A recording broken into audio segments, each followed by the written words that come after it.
5, 4, 3, 2, 1.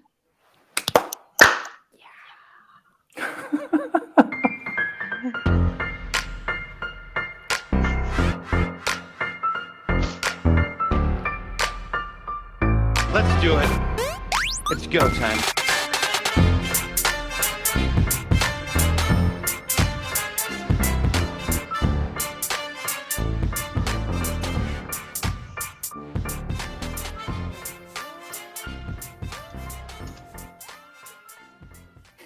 Hello, everyone, and good time of your day wherever you are and whatever time that is, whether you are watching and listening to this live or later recorded.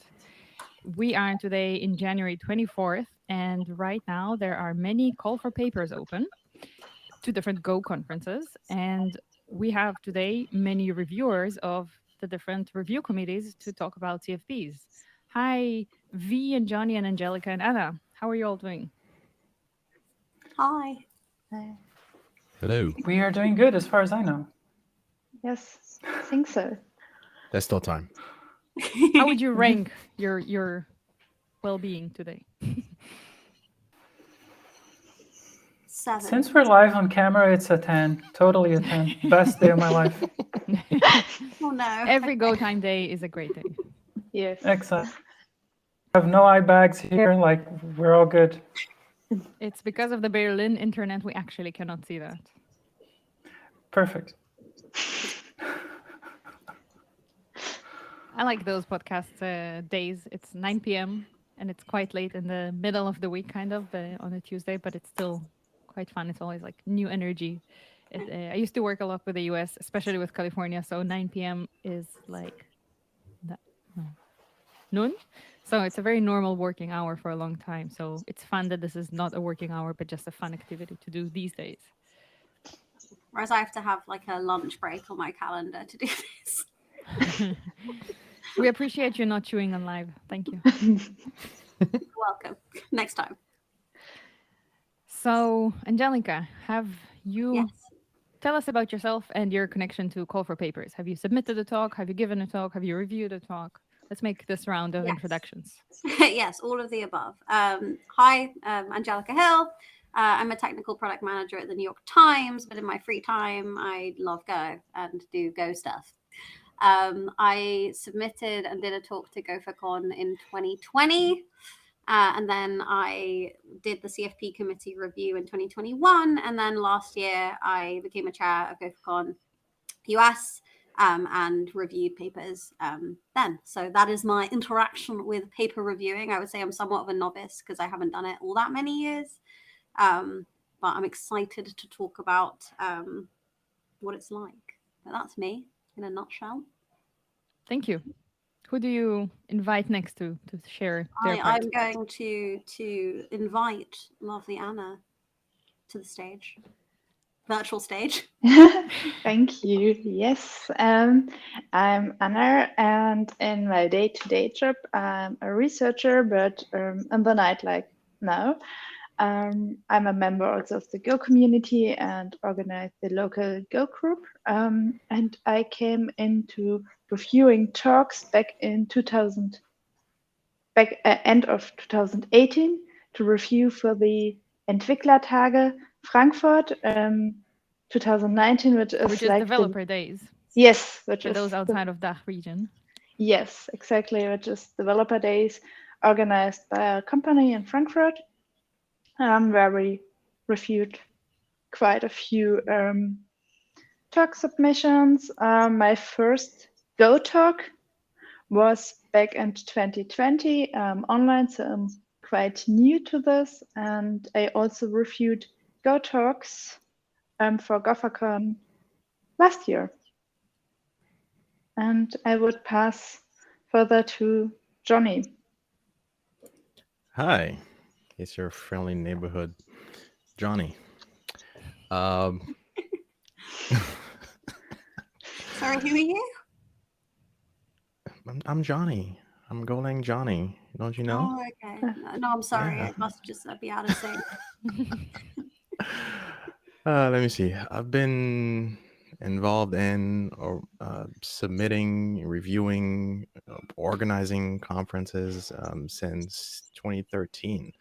And I know that because I went looking at my archive. I'm like, when was the first thing I was involved in? And it's like 2013. So yeah, but better part of 10 years. I guess this is the 10th year I'll be involved in some capacity with all things conferences and talks and getting them, creating programs for conferences and things. So yeah, I've seen quite a bit of proposals in my day. I've written a few myself and given talks and seen talks that I've helped select, go on stage and everything. So yeah, I've had basically I've seen it from all the angles, I guess. Done all the things, all the All the opinions. things. It's also made I a lot know of people do talks. that's true. And I know Natalie does this as well, don't you, Natalie? I do. And I spoke at a conference first time in 2016. And just as we were chatting before the show began, I said that I love mentioning how bad that talk was and how it's online and everybody who's wanting to submit a talk and scared that they're bad. I challenge you. Find my online talk and make it worse.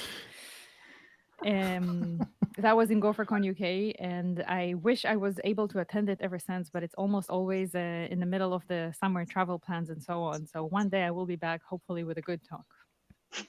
But You've probably said not that this so year. many times at this point. I went back and after the fourth time you mentioned it, I actually had to go back and watch it, and I was expecting a car crash. It was not bad.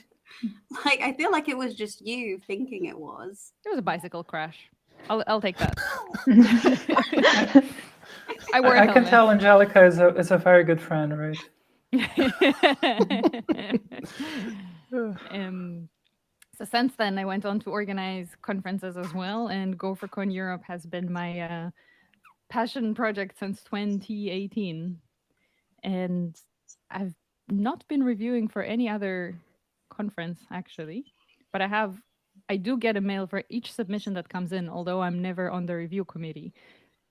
And V, you are. Hi. So I'm V. I'm technically a senior product line manager at VMware, which just means a nerd that's on Google Docs all day. Haven't written What code is your in favorite years. macro? Yeah. Copy and paste for sure. Good one. So my relation, I guess, with the topic at hand is that my previous career, before I moved back into this whole tech thing, was also very stage heavy. So I was always on stage presenting stuff. That was my bread and butter. So I did not come new to the world of tech conferences.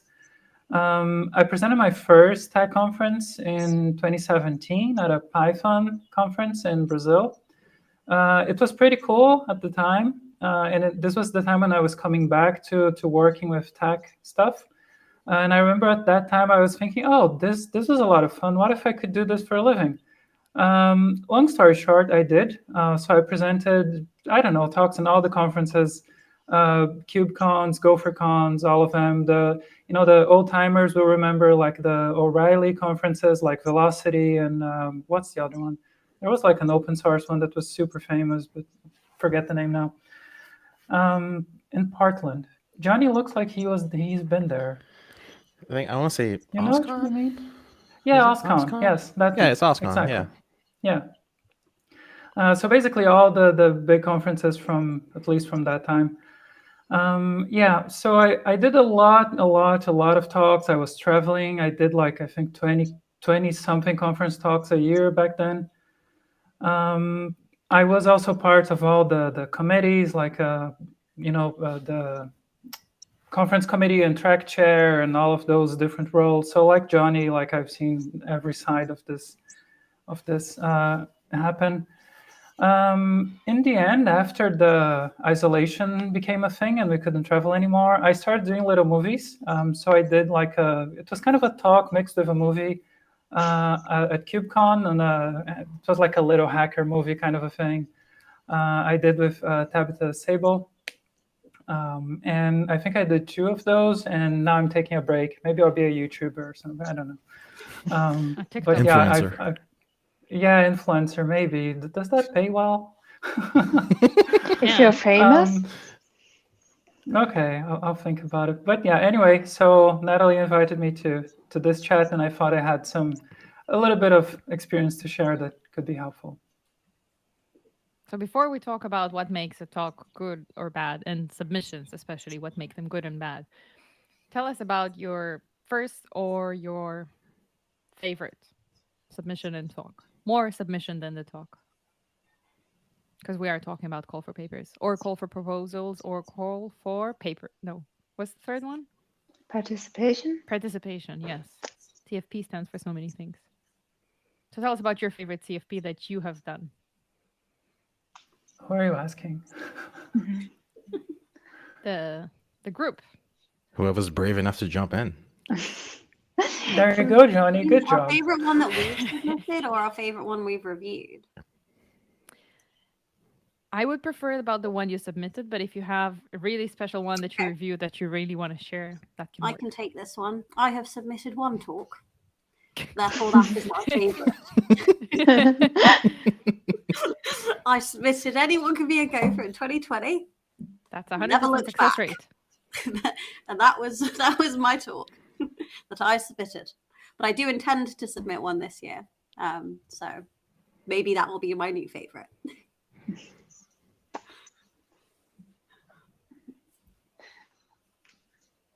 Well, if you want to share about the favorite one that you reviewed, something that stood out a lot, and so on, this can be. I'm kind of biased because, and I promise I'm not saying this because of the fact that she's on the call, but Anna submitted a very, very good proposal that was really interesting about some research that she was doing. And I don't know whether you're still doing it last year.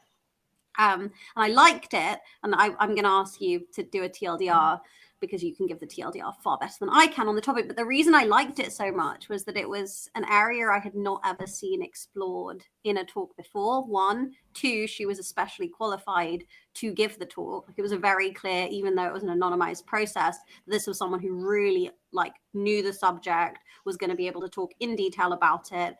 And it was written really well.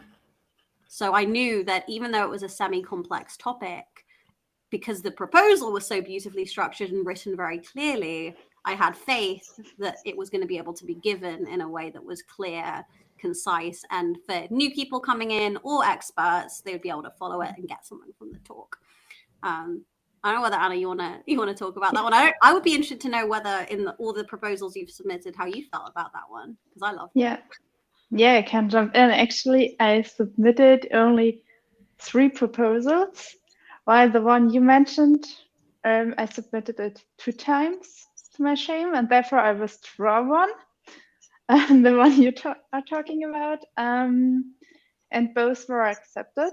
So I think it's a pretty good success rate as well. Yeah, and I really liked it. And what was one insight for me, also from your feedback, is that structuring your talk really helps me in thinking about, can I deliver a talk and the time frame?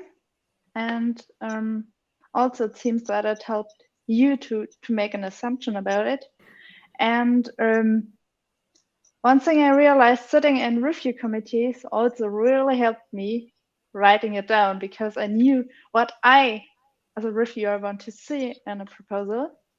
And so I could draft it easily to have at least the, for me, important aspects included. Yes. And the talk proposal we are talking about was actually my GopherCon EU talk. Yeah, no, last year, which was also my first in-person conference talk at in the Go community. So I think it's really one of my favorite ones of the few. What's the topic? No, the submission, because the conference was really cool. And also it was, I think, the first talk I really enjoyed more or less completely. Yes. We'll add the link to that in the show notes if you can share what was the name or what was it about, or if you want to Oh tell yeah. us in a second in 2 Sorry. words. Yeah. I forgot to totally mention what it was about. It was about basically my master's thesis I wrote back in 2016, and idea of a static analysis, which is a tool to analyze code without executing it. And there is one specific term called taint analysis, which is frequently used in research. But there are a few terms which are difficult to get if you don't know it, and which can be confusing. And I tried to break it down and with examples of these kind of analysis in Go. And we will add a link to that in the show notes. Cool. So there are at least 3 Go conferences that have CFPs open. GopherCon, which takes place in San Diego in September, has their call for papers open until March 13. GopherCon UK, which takes place in London in August, has the call for papers open until February 28th. And GopherCon Europe, which takes place in Berlin in June, has the call for papers open until February 26th. So even when this episode goes live and everybody watches it, listens to it later, the all 3 call for papers will still be open and maybe others. So A, we will add links to all the 3 of them in the show notes. B, the big question to everybody: what are your tips and recommendations for what makes a good submission? Yeah, I'll take this one. I think there's a few viewpoint adjustments that people need to make when they prepare to submit a talk.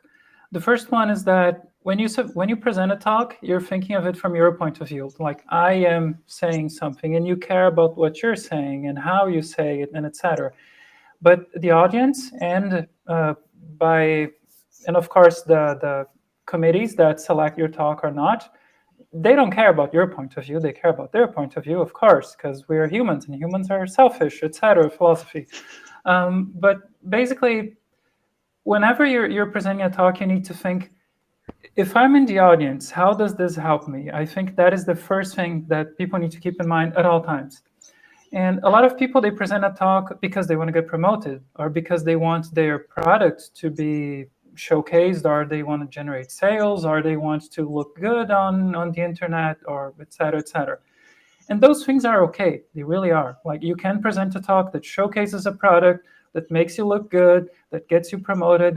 That's all fine, as long as none of those come before the first principle, which is, are you helping the person who's watching your talk? Is this beneficial for your audience? So the previous topic was like, what's the favorite talk that you presented? And I was thinking about one talk that I presented, which was, so I was a developer advocate at the time, and it was my job to make the product of my company to look good on stage and to have adoption, et cetera, et cetera. But I never presented a talk. For example, you're this person who works on this thing, you're having issues doing this type of task or with this type of workflow, etc. What can you do to make things easier? And then I, for example, presented all the competition. I presented every competitor that we had was there, and I included my product in it. So was I showcasing my product? Yes, but it was not a sales thing, because it's like, if my product cannot help you, I don't want you as a customer. I want you to go for the thing that's going to help you the most. If it's something else, go for something else, not for my product. But the point is, I was showcasing my product in a way that was like, I only want you to look at my product if it's genuinely going to help you. And I think everybody presenting a talk needs to think about that. Like, people should only watch the talk or pay attention to any individual minute of your talk if it's going to help them. So you can have everything else. You can look good. You can present product, et cetera, et cetera, et cetera. You can have all of your secondary objectives, as long as your first objective is to help or to assist or to provide knowledge, instruction, et cetera, to your audience. So always put the audience first and the rest later. You can have the other things, but the audience always comes first. I like this. I can sort of jump in and sort of support that. Another way of looking at sort of conveying information, because at the end of the day, that's what you're doing, right? You're conveying some piece of information that ideally is valuable to most of the audience. And the first thing to kind of keep in mind is that whatever it is you're sort of presenting, not everybody's going to resonate with it. Don't like it's impossible to give a talk and to have everybody in the room love it. I'm not saying those don't happen, but they're very rare, and that's sort of that's the par for the course kind of thing. But really, the biggest piece of advice I usually give speakers, either first time or experienced speakers who sort of haven't caught on to that particular piece of nugget yet, is that don't tell me things I can easily use a search engine and find online. Like, I don't care about that. I too can go and read, a reference doc. I too can go read the documentation. I too can go play around whatever it is you're talking about. I too can download the repo and play around. Tell me a story, right? Tell me a story, right?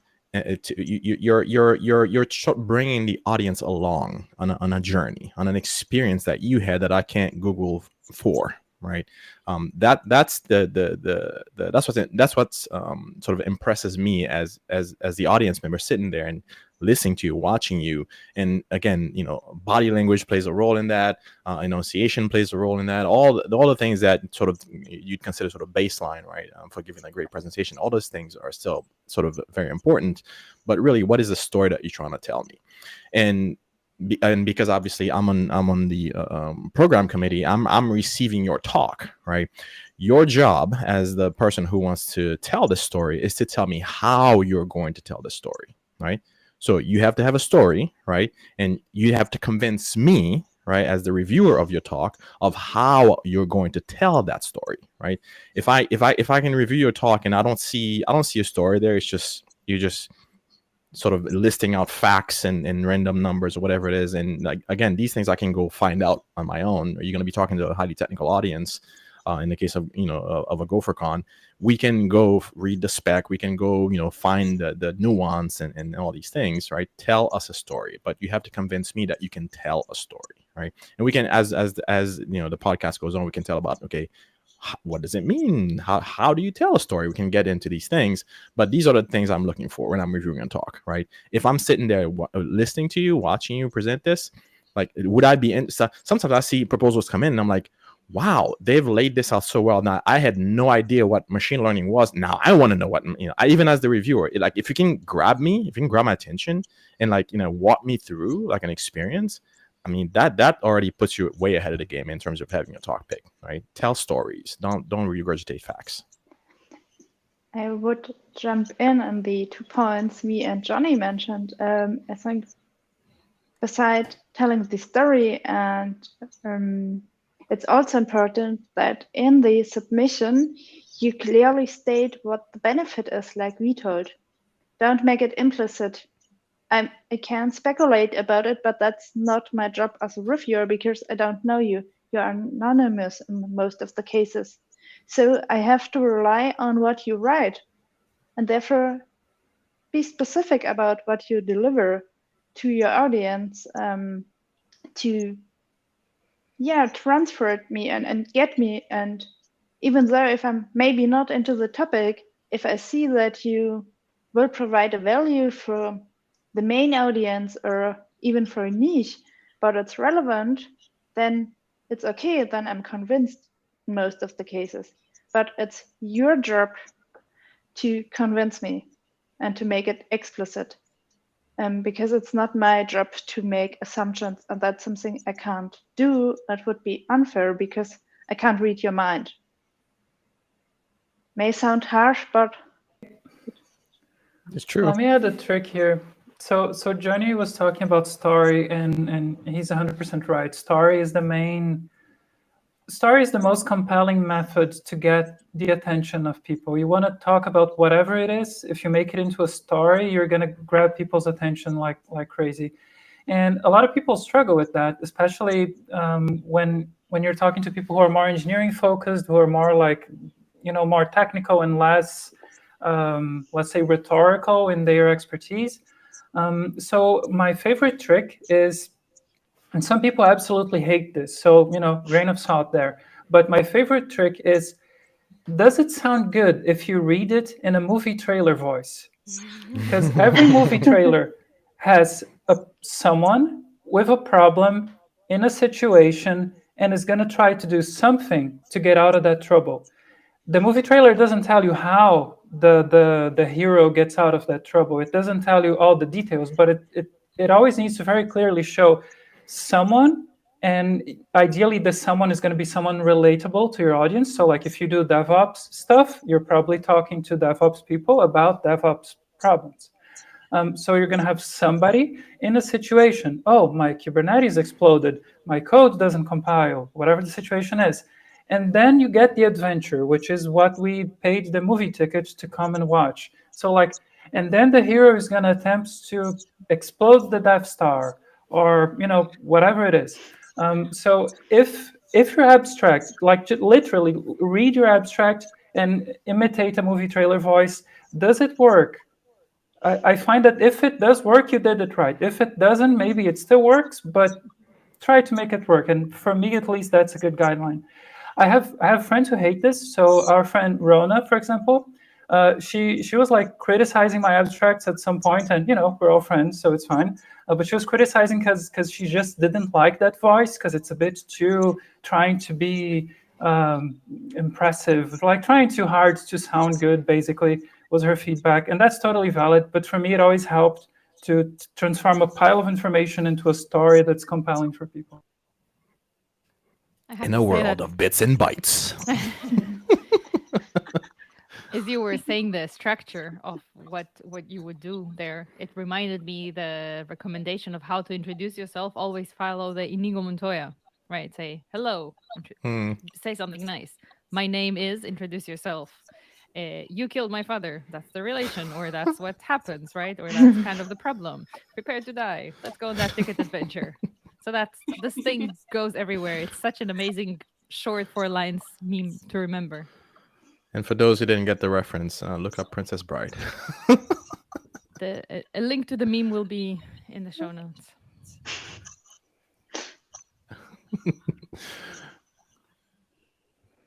So yeah, you brought up the point that writing a story or telling the story should have a good structure, but not all developers and not all people have the skill, the ability. Most of the people who submit talks don't do talks for living in the sense that DevRel people sometimes do, or dev advocates and so on. So I am a software engineer. I have a cool project. I don't know how to tell stories.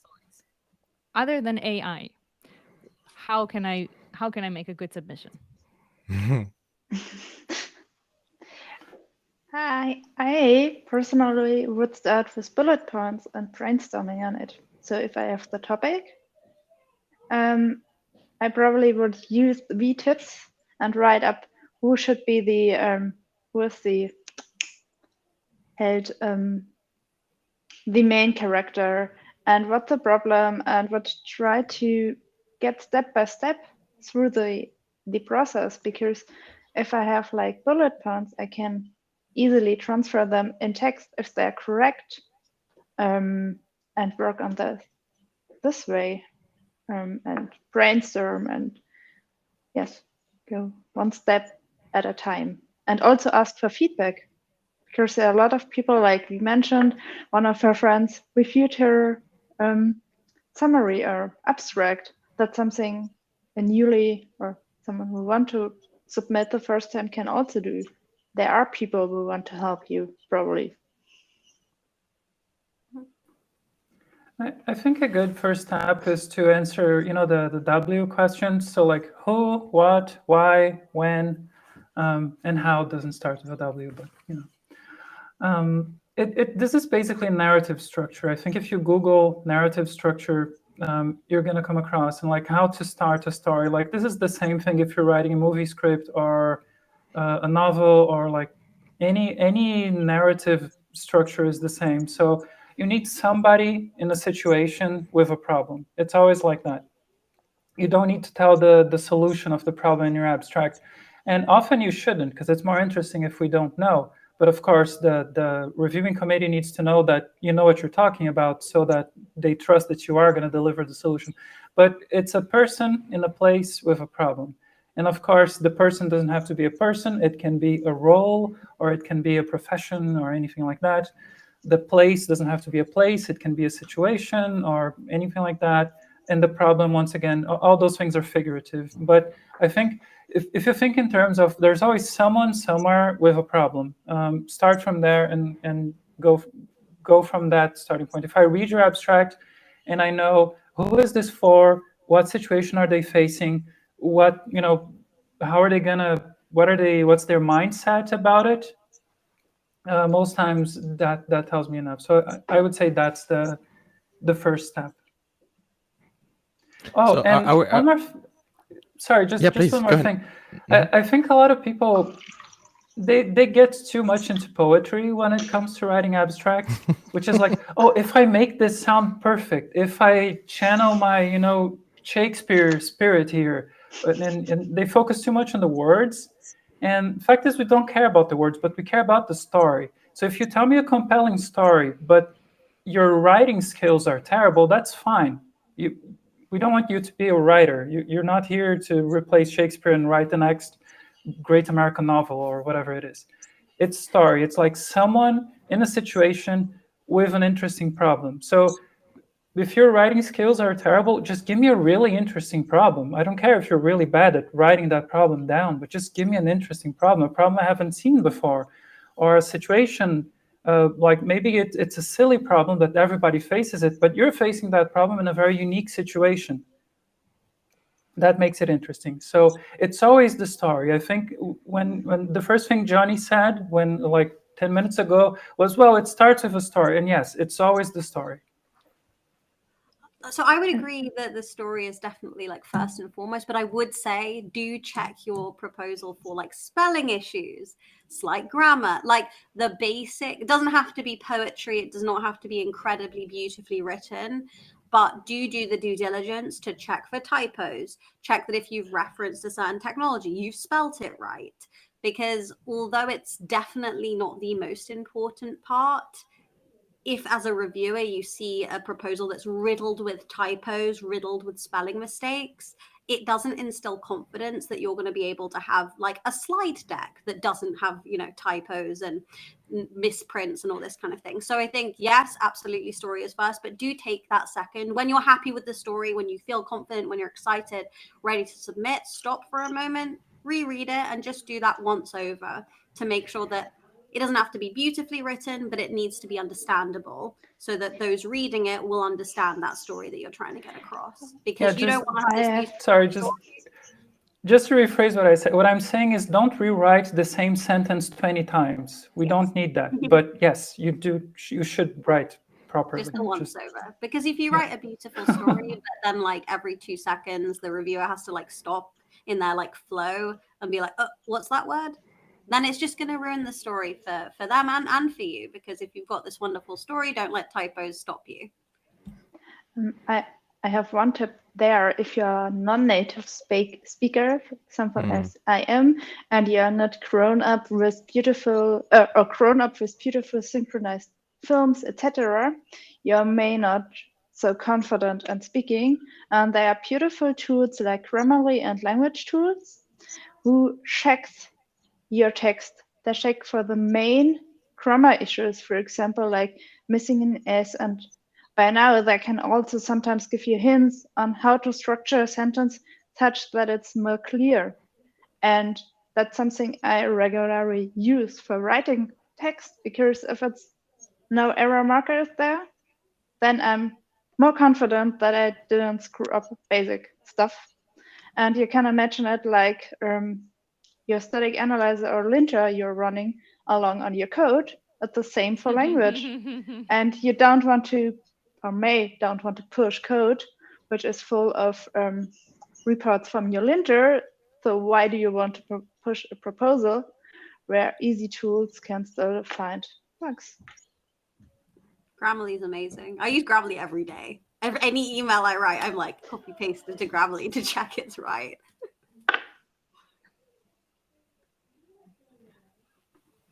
Just a disclaimer: if you're working with confidential information, do not use Grammarly, because that's gonna make your employers mad.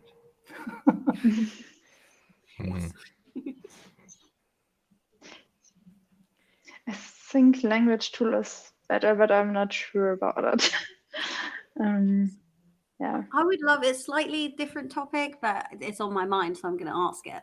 What does everyone think about like trying to be funny or like adding jokes or like trying to make, I guess, like inject a degree of like your style or your speaking tone into the proposal? Like doing like, I don't know, like parentheses, like ha ha ha, or like, I don't know. Because I've seen a lot of proposals that have tried to be really like funny. They have jokes in there, and I get the sense that it's done because they want the reviewers to get a sense of how they would present and kind of almost advocate for how they would be an engaging like speaker. And I've seen it done really well, but I've also seen it done where, and putting my hands up, maybe it's like they've done a joke that's maybe very US centric, or a joke that's very like specific to that area of expertise that like I read and I don't get it. Other people find it hilarious, but I as a reviewer, I'm like, what? Like, what is everyone's view on that? It's so hard to get right unless you're confident that it's gonna hit. It's gonna land the way you want it to land. I'd say omit it. The time to let your personality shine through is on the stage. That's how, like, body language plays such an important role in conveying information. It is hard to get that right in text message. Like, sometimes I'm even texting my wife and she'll be like, what did you say to me? I'm like, no, that came out wrong. Like, to somebody like I know and who knows me, right? And we still get it wrong because text is so hard to convey, nuance and emotion and stuff through. So if you can't get it right, it's better to play it safe and just, and if your talk gets picked, then you go on stage, then, let the world see who you are. But yeah, I'd say if you know there's room for a misinterpretation, I'd say leave it out. I think there's many different levels to this. So for example, there's a type of humor that goes on stage, and there's a humor where you're connecting to your audience. So for example, you're at an event and a bunch of things happened in that event that those people laughed at from the previous talks, etc. And you have an energy connection with the audience when you're on stage, and then you know what humor is going to work for that audience. And you can come up with jokes on the fly if that's a thing you're good at, and it lands with the audience. But for example, I presented a talk in Paris at .go 2019, and there were a bunch of jokes in that talk that the audience was in stitches. But watching the video later, it doesn't work at all, because when you're watching just the video, you don't have all that context, and the people watching it don't know what you're talking about. So a bunch of those jokes on the video, they completely fall flat, but on the day they were hilarious. I mean, like, I'm judging my own joke, but people told me, so it's fine. And in a recording, nobody can see the audience laugh with you, right? Exactly, so it's completely deadpan. Yeah, because the microphones don't pick up the laughter; they only pick up right. me. So I'm like, aha, right. and then there's that awkward moment, and it's horrible. So like, right. There's a lot of context. So for example, if you're in a meetup and you know half the people there because you always go to this, it's always the same crowd on a meetup, and you have that context that you've built together, you can use that. But use that in a meetup where half the people are your friends. If you try to use the same jokes at KubeCon, where there's like 12,000 people you've never seen before from all different countries in the world, that's not going to work. So you need to be very aware of context. Like Johnny said, it's very difficult to communicate humor, especially across boundaries. So if you're doing it, if you're writing on text, like an abstract, that's going to be very hard. You can do it if you're really good at it, but it's going to be tricky. And the same goes across cultures and on different events, etc. So humor is hard. So I have one trick for humor, which has become my favorite thing. And I picked this up watching, it was like when students graduate and they get a famous person to do a speech at the university. There's a name for that. John, you're American. You should know the name of that thing. Graduation ceremony? No, but there's a specific name. But yeah, not a whatever. keynote Anyway. speaker, more like I know what you mean. I think most people would know what you mean.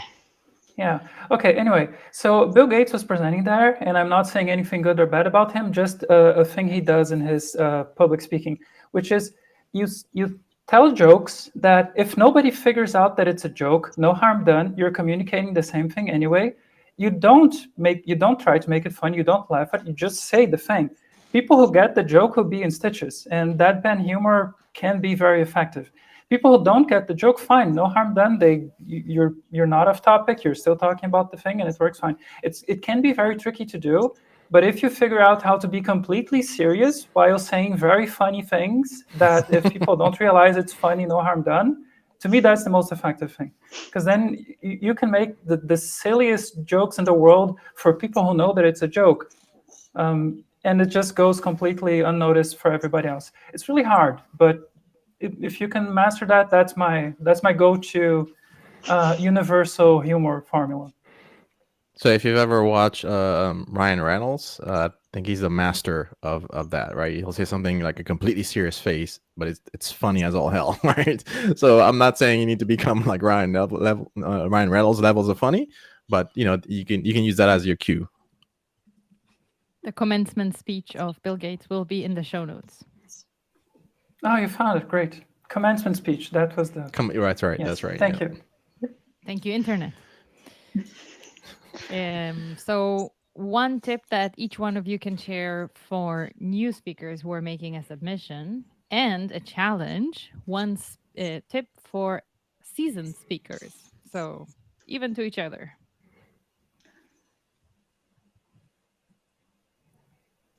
Comfort.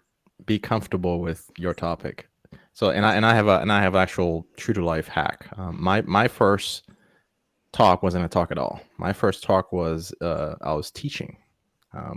So I found in my career, well, at this point, I think I've taught more than I've actually given talks. That's my life hack for talks and public speaking. So I find that I'm way more comfortable when I'm trying to teach somebody to do something than if I'm trying to, convey like a structured, beginning, middle, and sort of, kind of convey that kind of information. Because I think there's more room there for me to sort of be myself when I'm teaching, and because of the interactiveness, right? The going back and forth, in that setting, that has actually made me a better speaker, right? As a result of all of that, right? So it helps me get more comfortable being in front of people, right? And if you have to sit down next to somebody to help them do something, right, without touching their keyboard, with just using words to convey, to communicate, what they should be doing next, that's actually going to train you, right, for actually when you do get on stage and you are looking at a bunch of people that are looking back at you, and that's going to help you with that comfort level, right? The more interaction you have with people. So I'd say if it's your first time speaking, like, don't let going on stage and staring at 500 plus people be your very first time you're being placed in that situation. Like, try to sort of a microdose it, if you will. Like, go to your local meetup, even you can even present your talk, the very talk you're about to give on stage, because it's going to be a very small, it's going to be a smaller venue. You can ask for feedback, within that venue, right, where it's, the stakes are lower, right, so to speak. So just be comfortable, right, and know your talk in and out, right? Because once you know what you need to convey, then you have room, right, in between your salient points and between your main points. You have room in between that to sort of ad lib a little bit, right? You don't have to be like you're reading the slides to the audience, right? The more you know the topic, the more you're comfortable with it, the more you can kind of deviate a little bit and then come back smoothly in and out, right? So you're just weaving stories in and out of your talk, right, as you go, because you know it so well, because you know what comes after the next point, right? So get comfortable, really. That's the biggest hack I can think of. Just get comfortable, whatever means necessary. Know your talk, know how to talk to people, right? Be around people. You have to kind of, that's kind of requisite. And then, the rest is just going to be, rehearse, go back and forth and rehearse it. Let me up on Johnny's advice. I think the best advice for giving talks is just don't give talks, because giving talks is too formal. It's too like, oh, I need to be on stage, that whole thing. Don't give talks. So here's what you're going to do. Imagine you're with your group of friends and you're telling them about something you find really cool. And that's the scenario. You're telling your friends about something you find cool. Now, do your friends want you to embarrass yourself so they're going to laugh at you, etc.? No. And when you're presenting a talk, the audience also doesn't want to laugh at you. Like, nobody cares. Like, that's not the thing.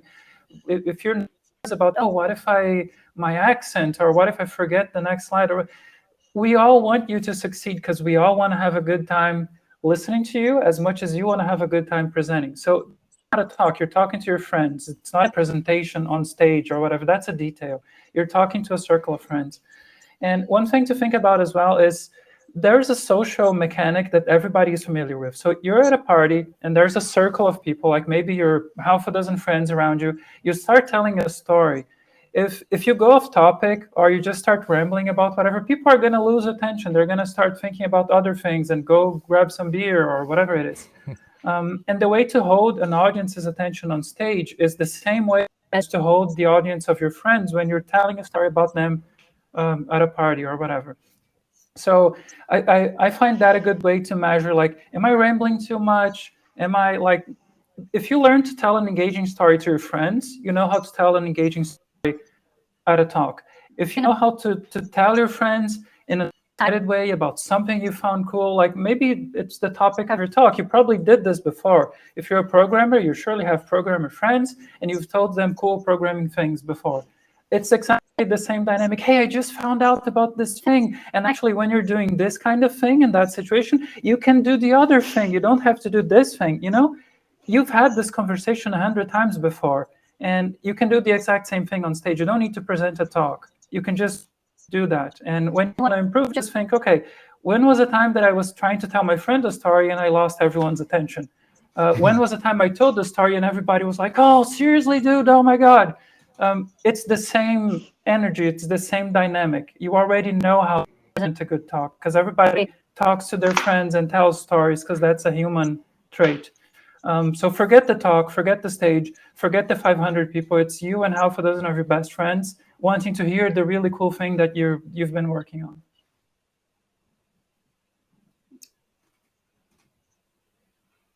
I think kind of along the same kind of vein, it made me think of this in terms of like thinking about talking to a group of friends. This is, I think, for new speakers and for seasoned speakers.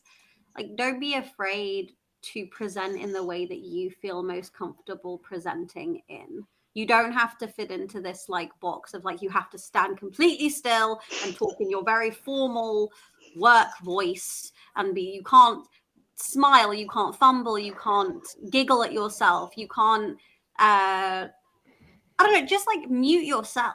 Like, people are going to engage more with your talk and what you're saying if they feel like you are one of their friends. You are acting as you would in a group of friends.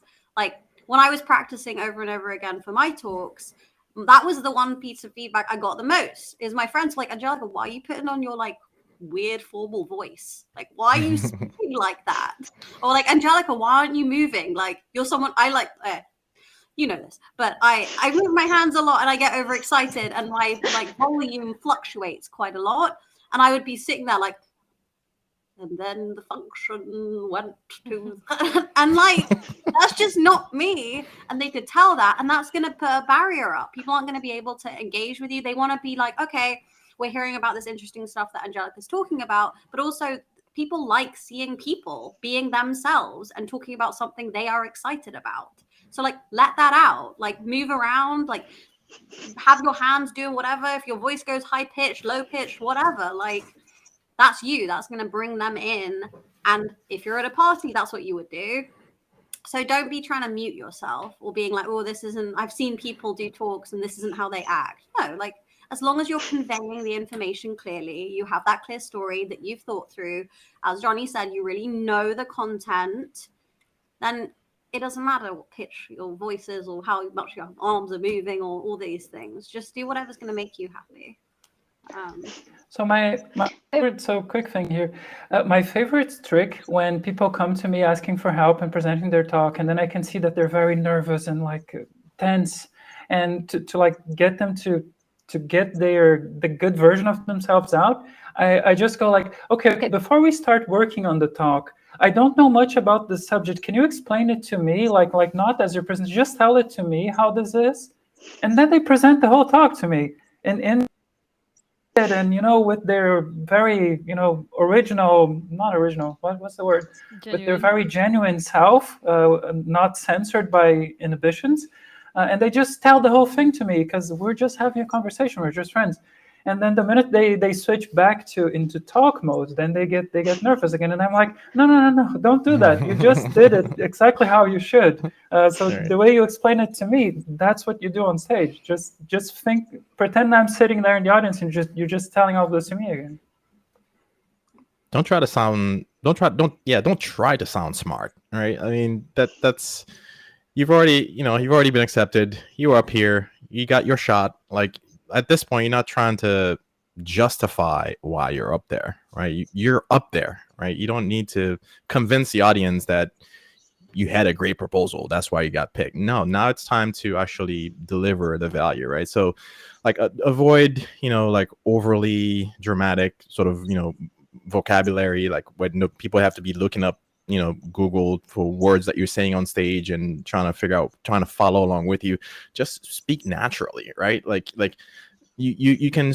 The idea is to connect with the audience, and your audience is going to be made up of people from a wide spectrum of skill set, of knowledge, of experience, right? You want to reach, right, as many of these people as possible. Sure, there are going to be some people at the edges that either they're either too young or too inexperienced to get everything you're saying, but it's still valuable for them to hear. Or you're going to be on the opposite end where, they came here for just one talk and yours is just in the way until the talk they really want to listen to. You can't do anything about those people, right? But for the vast majority of people, they're here to learn and listen and connect with you, right? There's a reason why after you give a great talk and it resonates with people, you see people walk up front to the stage to talk to the speaker, right? Because they're like, hey, you know what? I ran into that same problem at work, or I did the same thing in my side project, right? There's a reason for that, because you're connecting with people at that level. Like, that's what you're there to do. You're there to connect and make that relationship and find that common ground and the things that, basically these ties that bind us all in this industry and in what we do for a living. You're there to establish connections, not to seem, like you know more than everybody else, not to seem unapproachable. Like, I've gone to talks and the speakers just walk off stage. They like make a straight beeline for the exit, and they were just there to deliver the talk and they were gone. They were not there to make friends, relationships, or anything like that. Like, sometimes you got to do that, but when you go to these events, again, you're there in the spirit of connecting with people. When you're on stage, it's no different. You just have an opportunity to talk to a lot more people all at once, right? But your authentic voice needs to come through. You need to sound like you care about what you're talking about, not like you're trying to sound smarter than everybody else.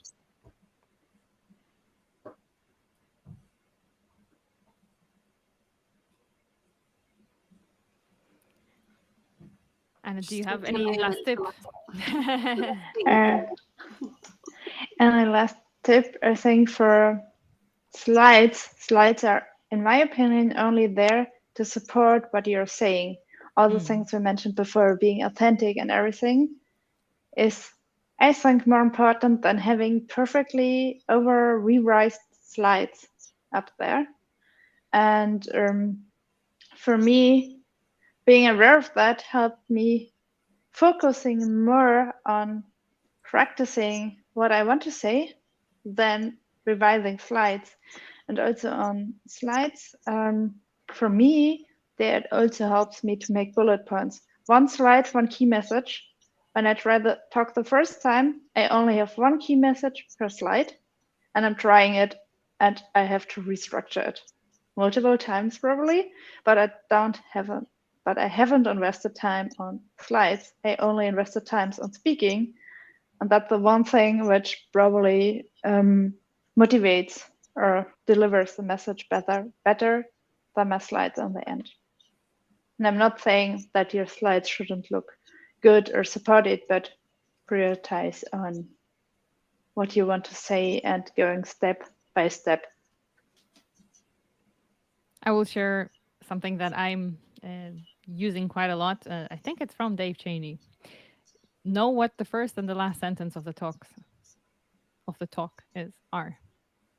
I'll say this again in a more organized, correctly grammared way, because I don't have Grammarly here. Know the first and the last sentences of your talk. There.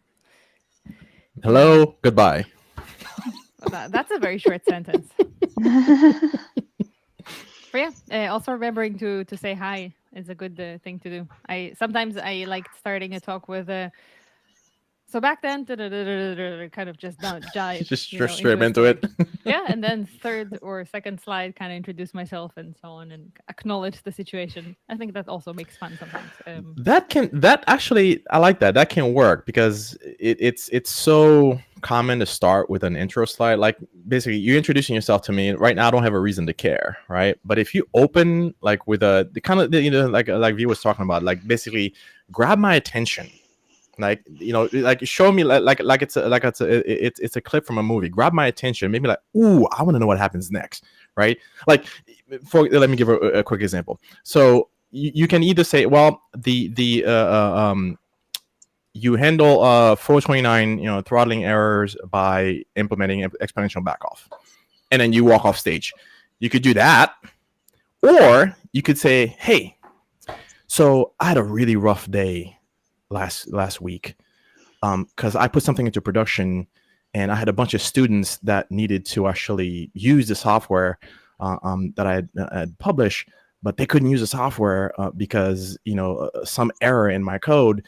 And I ended up learning that it was because I was hitting an API basically too rapidly, too much, right? And oh man, it was a tough situation because I had these students that were depending on the software. And it was, let me tell you about how we went about, finding out what the problem was, how we solved it, my experience learning about, throttling for the first time, how I dealt with it. This is a language I use. So much more engaging, right? Than basically saying, oh yeah, you got 429s back from the server, do exponential backoff, right? You see the difference? Like if you intro with that story, now you can tell me what your name is, right? Because I'm like, okay, fine. I know you've got the credentials, but let's get back to the story, right? If you can grab my attention from slide one, you've got me.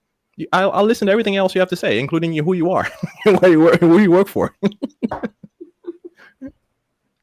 Click my affiliate links. Just remember that first sentence. Yeah. Well, that was a surprisingly popular opinion. I actually think you should probably leave.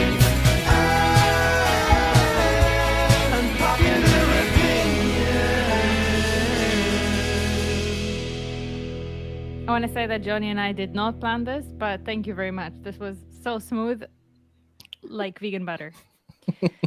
So does anybody have an unpopular opinion? Well, so before the recording started, I was asking Natalie, I didn't prepare my unpopular opinion. What do I do? And then Natalie was like, oh, I don't know, maybe try ChatGPT. So I did. And I had two types of opinion coming out of that tool. One was opinions that were not actually unpopular. The other was opinions that are so unpopular that they are revolting, and I will not talk about them in any recorded format whatsoever.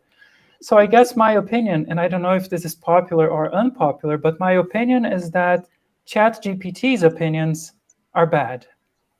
Unpopular opinions are bad. Exactly. So you'd say it's unpopular opinions are indeed unpopular? That is a very good question, probably. But this is becoming too many parentheses that, the brain loses track. So I'm not that smart. I'll leave that up to you. I'll leave that up to ChatGPT. It's like that language, Lua? What's that language that is just parentheses all the way, the entire line? Lisp. Lisp. Cool. Any more unpopular opinions? I have another one. So I'm rarely eat chocolate, and I have chocolate bars which consist of 99 to 100% chocolate. And there are people who say that I'm not allowed to call them chocolate bars. And I think 99% and 100% chocolate bars are still chocolate bars. What is their argument against it being a chocolate bar? I agree with because it's pure cocoa, so chocolate needs other ingredients. I guess that's the requirement. And it's very bitter if you didn't write them. And if people don't know them and put them in their mouth and chew on them, it's a shock because you shouldn't chew them and let them melt. And so it can be see the product brief for what chocolate is. Then I can give an informed opinion. I can show you a picture. I don't actually know how chocolate is made. Like, I don't know what's in chocolate. Okay, so chocolate is cocoa, some kind of fat like butter or milk or whatever, and some kind of sweetener. So I think the sweetener we can do it without, but chocolate is generally cocoa and fat. And I guess the dilemma here is if you remove the fat, that it's just cocoa, is it still chocolate or is it just cocoa? But Lindt sells them. Yeah, Lindt. Okay, then it's chocolate. Chocolatiers makes it. So come on, you gotta trust the chocolatiers. I don't know if is this an opinion or is this just like fact check and we're done? No, I think it's an opinion. At least I know parts where it was an unpopular opinion. It's like that food company, I forget who, that had chips or something that was like 15% potatoes or something, and the rest was not potatoes, and then they were food, but then it was not food for taxation reasons. Reminds me of something. I will add that in the show notes. Is tomato as well. sauce a salad?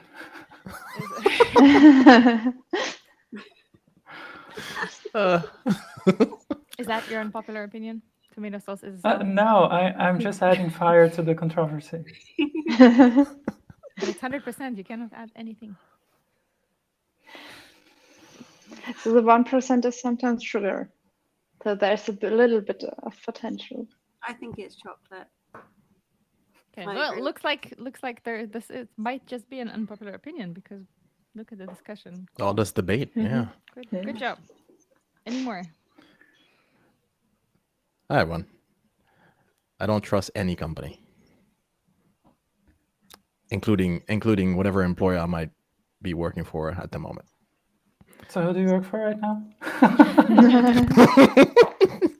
I will not divulge any information about anybody. But yeah, I'm just saying that, at the time of this recording, dear listener, when you will be listening to this, in the future or far into the future, the tech industry is going through a massive round of layoffs, and thousands of people across big tech are being laid off. And these are the way these layoffs are happening is kind of disconcerting a little bit. People are finding out the morning before going to work that their logins don't work anymore and things of that nature. They don't even get a chance to say goodbye, to colleagues and things. And people are just flooding, social networks with basically how they're feeling. They're sort of dealing with their emotions out in the open and things like that. And it's hard to see that. And it's hard to sort of reason about why companies do things that way. Like, I'm a realist. I understand that layoffs are part of, sort of the way things work in business, especially business here in the United States. I'm not familiar with all the nuances of how it works across the world, but I've been around long enough to know that, okay, this is something you should expect at least once or twice in your if you have a long career, there's a chance you might get laid off at some point. So I fully expect these kinds of things, but the way it's done can say a lot about a company. Some companies, they do it well, if you can consider a layoff, something that can be done well. Some do it better than others. Let's just put it that way. And I'm not naming names or anything like that. I'm just speaking generally here. But because of that, because I know how sort of capitalism sort of pushes, what direction kind of pushes companies, right? In terms of shareholder value being number one, regardless of what companies say about what their value systems are and what they care about most. People are number one. Like, you'll hear that all the time. Everybody says people, number one. But at the end of the day, really, it's shareholders. And I say that fully being a shareholder myself, right? So I understand sort of the dichotomy here. But at the end of the day, I also believe that we should be looking out for ourselves, right? we can't fully trust a company, right? The days of I worked for this company 40, 50 years and I retire with a pension from the company, those days are long gone, right? So we shouldn't try to, basically as workers in the system, we shouldn't try to operate as if the loyalty we give to companies is going to be reciprocated, because at the first sign of a shareholder saying, hey, you need to do layoffs because the revenue from last year is too low, or I think you pay people too much, right? The companies are going to do that, right? Because they are beholden to shareholders, not to you, the worker, right? So that's why I kind of half joke when I say I don't trust any company, but I kind of don't. I expect companies to, let's just put it this way. I expect companies to behave the way they are doing now. And because of that, I will never put all my eggs in any one basket. Do you think unionization efforts like we have at the New York Times is going to help with that? Not to jump into a semi-controversial discussion, but I'm genuinely intrigued because part of the reason, those who maybe don't know, New York Times, our tech workers all unionized. We're currently in kind of negotiations with the company. Does the concept of like a union or an external party being able to advocate for workers, do you think help that relationship, or is that a step in kind of being the shield of like you still have no trust and you're just as unprotected? Personally, I think, and I invite others to jump in here as well. Personally, I think when you bring in unions, they tend to sort of level set everything. Sort of the union tries to sort of provides this equilibrium right across the board so that everybody gets treated fairly and et cetera. So there's value in that, right? But what inevitably ends up happening is that rather than lifting everybody up, the company tries to bring everybody down, right, to the same level, right? So there's sometimes the incentives don't align, right, and you end up having sort of the common ground, but it's the worst possible common ground. It's the stuff we could agree to settle on, right? After a lot of back and forth, after the company saying, well, I don't want to do this, and union says, well, we should do this. You end up basically having less for everybody, but everybody gets the same less, right? So that's just my opinion of how unions affect sort of certain industries. Again, I'm not an economist. I don't know enough of the subject matter to actually speak with authority on it, but that's just my impression, right, from having heard of what unions do to other industries, and having heard through the grapevine and having heard like on Twitter and social media and whatnot of efforts to unionize certain sectors and within tech. That's usually inevitably what comes out of it. They basically, the bar gets lowered so that you get the worst of all possible things for everybody involved.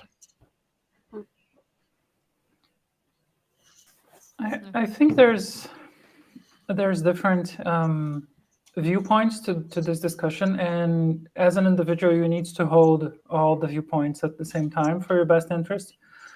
So as an individual, you're part of a community, and I would say that as a member of a community, you should strive to better that community. So unions are one step in that direction, which is like we are all going to get together and try to ensure our rights, etc., and that's cool. And a bigger example of that is workers' rights that affect entire countries. So, here in Germany, you can't just get fired. It's not at will employment, let's say, as it is in the US. So that can be beneficial and not, which is great. But at the same time, if you look at Brazil, for example, there was this big political shift there in the 2015, 16, around that time.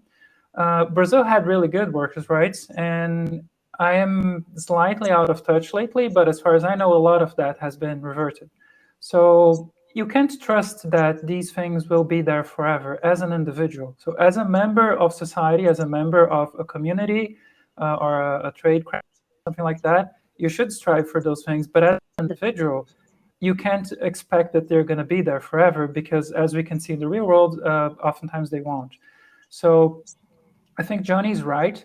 And there's basic economics advice given fairly widely. So you need an emergency fund. Assume you're going to be fired at all times. But I live in Europe. I'm never going to get fired. Have an emergency fund anyway. Maybe not that big, but have an emergency fund. That emergency fund needs to cover X number of months, depending on your risk profile. You need that. Oh, I'm expecting my bonus. I'm going to pay my credit card debt with the bonus at the end of the year. Maybe you're going to get fired the day before you get the bonus. So don't count with the bonus before it's bank account. So like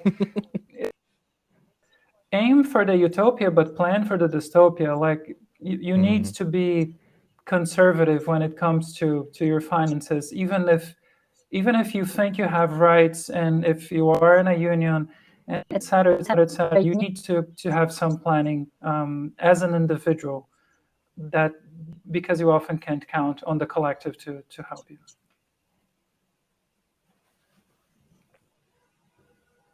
I have to say that the unpopular opinion that I prepared is so simple, or such a easy going subject that it almost feels like it doesn't fit here, but I will do that. Oh, let's end on a high note, positive note, a high note. You know, it doesn't have to be a downer.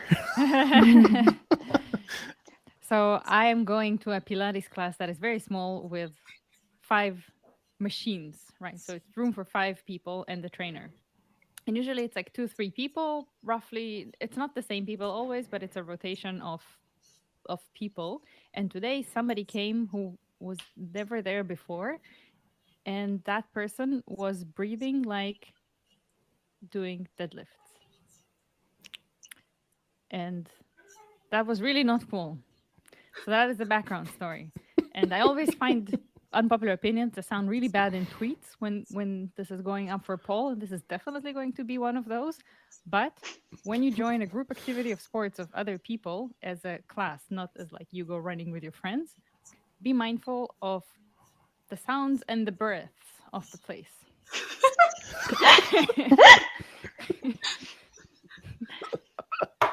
Good thing that nobody else is on Twitter anymore, so I cannot lose any more followers over this opinion. So what you're saying is don't breathe on Pilates class.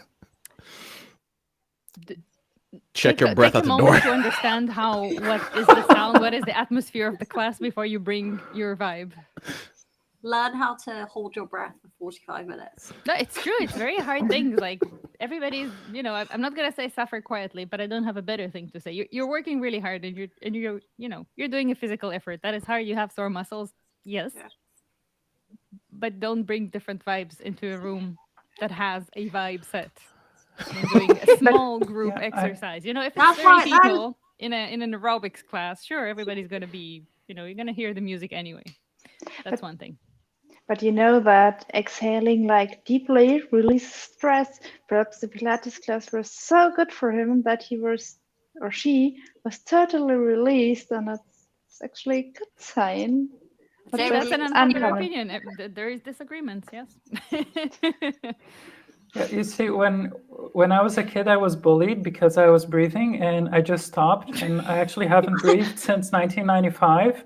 And that's actually why I never got COVID. So good advice. I'm breathing. Just stop. You don't have to. I'm going to be so Nobody can force you to breathe. I'm going to a class later today, and I'm going to be like, oh my God, am I breathing Should too I loud? breathe? Oh no. There's a difference. You can exhale quietly, and you can exhale like you would just, dropped 100 kilos. And I think you severely overestimate my fitness. Like, it's a struggle just to move my legs. Like, classes are hard. I'm there with you.